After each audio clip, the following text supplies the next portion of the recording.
Salut à toi et bienvenue sur le podcast Boost ton gîte. Je suis Yann Jarno et je suis freelance dans le marketing et la communication, spécialisé dans les gîtes et les chambres d'hôtes. Mon but est de te partager ici ou ailleurs, avec des invités ou sans invités, mes connaissances pour booster ton gîte. Hello, j'espère que tu vas bien. On se retrouve enfin en ce beau lundi pour un nouvel épisode. Je tiens à m'excuser pour l'attente avec le dernier épisode car je suis malheureusement tombé malade. Et je n'ai donc pas pu continuer les enregistrements. Je vous ai épargné ma voix façon Barry White et mes crises de toux. C'était pas les meilleures conditions pour enregistrer cet épisode, car oui, j'enregistre mes épisodes solo au fil des inspirations et des discussions avec mes clients. Je trouve ça beaucoup plus réel que de tout pré-enregistrer. Avant toute chose, j'aimerais remercier Sandra et Romain du compte Sauter dans la mare pour leur avis sur Apple Podcast. Merci pour les 5 étoiles et pour ce commentaire qui me fait chaud au cœur. Ce podcast est très utile au montage de la com de notre projet de gîte. Plein de bons conseils qu'on a hâte de mettre en œuvre, merci de proposer cette démarche. Pour le coup, c'est moi qui vous remercie car je suis ravi de voir que les épisodes vous aident dans vos démarches et c'est le but de ce podcast. Et quand je tombe sur ce genre de commentaires, eh bien ça me fait énormément plaisir. Donc merci beaucoup et je vais venir vous faire un petit coucou sur Insta demain pour vous remercier. Alors, on me parle de quoi aujourd'hui ? Il est temps que je te présente Google My Business.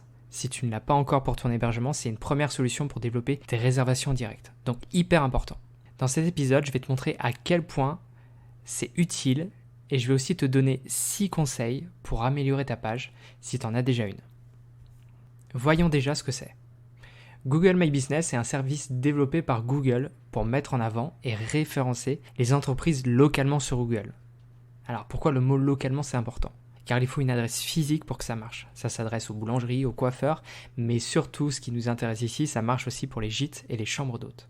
Avant de te parler comment créer ton compte et te donner des conseils pour l'améliorer, intéressons-nous à son intérêt. Lorsqu'on parle de Google My Business, on parle souvent de fiche. Et cette fiche, lorsqu'elle est créée, c'est-à-dire que tu es référencé. Le gîte va alors apparaître sur la carte Google Maps et rien que ce point-là, franchement, ça vaut le coup. Tes potentiels clients vont pouvoir te rechercher dans Google Maps et ça, c'est hyper efficace pour toi parce que il est possible qu'ils recherchent des activités ou alors un spot géographique précis et alors que tu apparaisses dans les recherches juste autour de ce spot. Et ça, c'est parfait lorsqu'ils vont planifier leurs vacances ou tout simplement leur trajet. Au-delà de Google Maps, lorsqu'on va faire une recherche dans Google avec ton nom de marque, tu seras en première position à droite, juste à côté des résultats de recherche. Autrement dit, c'est le pied pour développer tes réservations directes. Tu vas alors être beaucoup plus visible que Airbnb, Booking et les autres OTA. Alors pourquoi ? Parce que eux seront dans la colonne de gauche et toi tu seras tout seul dans la colonne de droite. Autant te dire que c'est efficace. Tu veux le bonus dans tout ça ? Dans cette fiche, il y a des boutons d'action comme itinéraire, site web, appeler ou réserver une chambre. Avec le premier, tes clients vont pouvoir venir chez toi depuis leur localisation, une sorte de tracé GPS, bref, tu connais. Avec les 3 suivants, ils vont pouvoir réserver avec toi par téléphone ou en direct sur ton site ou alors sur ton module de réservation.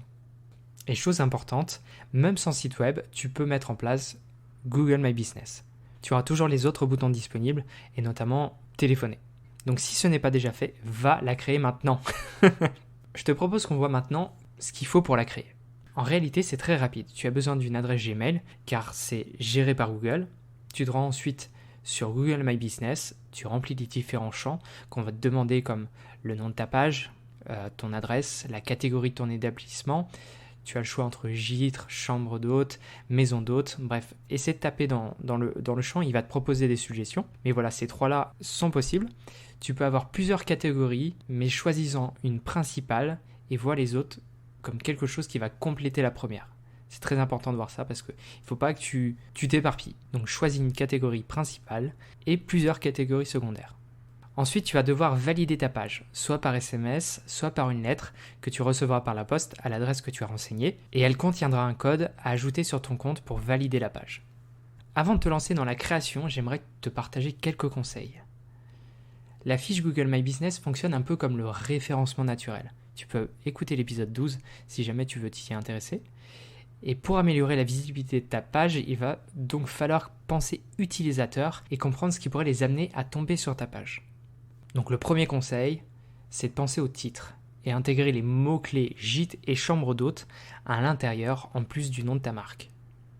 Certains vont te conseiller de mettre ton nom de marque à la fin du titre, Mais dans ton cas, je trouverais beaucoup plus malin et pertinent de faire l'inverse. Je t'explique pourquoi. Ton but premier, c'est de développer tes réservations en direct. Donc imaginons qu'un de tes clients te trouve sur Airbnb et cherche à te trouver sur Google pour économiser et trouver la chambre au meilleur prix. On est d'accord qu'il va te chercher avec le nom de ton gîte en premier. Eh bien pour le rassurer, je mettrai donc le nom de ton gîte au début du titre de la page pour que ça soit la première chose qu'il voit et enlever tout de suite tout possible doute. Lorsqu'on te conseille de mettre ta marque en dernier, c'est souvent parce qu'on va rechercher un service et ce service va déboucher vers ton site web ou autre. Là, on va rechercher ton nom de marque en premier.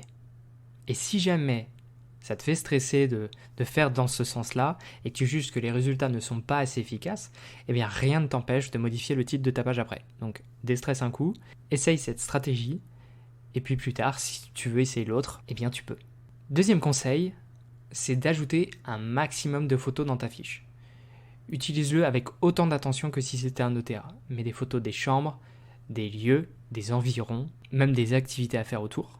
Prends des photos de ta chambre, de ton salon, du jardin, des activités à faire autour, et surtout prends-en des vraies. Ne prends pas des photos de brochures, c'est quelque chose que moi en tant que client, ça me perturbe. Je trouve que c'est pas assez véridique. Donc n'hésite pas à prendre des vraies photos de ce que tu partages. Par la même occasion, si tu peux prendre différentes photos des lieux avec différentes saisons, eh bien fais-le parce que c'est hyper important aussi. Troisième conseil, la bannière de ta fiche doit faire 2120 pixels par 1192, ou du moins respecter ce ratio. Cette bannière sera choisie par Google en fonction de sa qualité, de sa potentielle efficacité et de sa popularité. Chaque photo peut être vue par les utilisateurs. Google en fait des stats et juge laquelle sera la plus impactante pour ta fiche. Quatrième conseil, remplis vraiment tous les aspects de ta fiche.